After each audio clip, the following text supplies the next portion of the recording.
अस्सलामुअलैकुम। आज के इस मॉडल का नाम है माए की लज़ोजत। लज़ोजत यानी क्या? लज़ोजत यानी माए का चिपचिपापन। माए के ज़र्रात में जितनी ज़्यादा मज़ाहमत होती है उतनी ज़्यादा लज़ोजत होती है। इस मॉडल में 3 इम्तिहानी नलियाँ लगी हुई है। इन तीनों इम्तिहानी नलियों में अलग अलग माए हैं। पहली इम्तिहानी नली में पानी है, दूसरी इम्तिहानी नली में तेल है और तीसरी इम्तिहानी नली में ग्लिसरीन है। इन तीनों इम्तिहानी नलियों में एक एक कांच की गोटी डाली हुई है।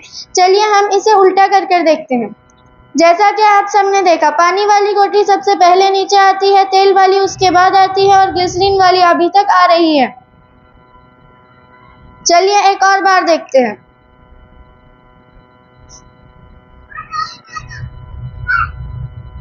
इससे हमें यह मालूम होता है कि पानी की लज़ोजत तेल के मुकाबले और तेल की लज़ोजत ग्लिसरीन के मुकाबले कम है। इस मॉडल में सबसे ज़्यादा लज़ोजत वाला माया ग्लिसरीन है और सबसे कम लज़ोजत वाला माया पानी है। मुझे उम्मीद है कि आपको ये मॉडल पसंद आया होगा। शुक्रिया।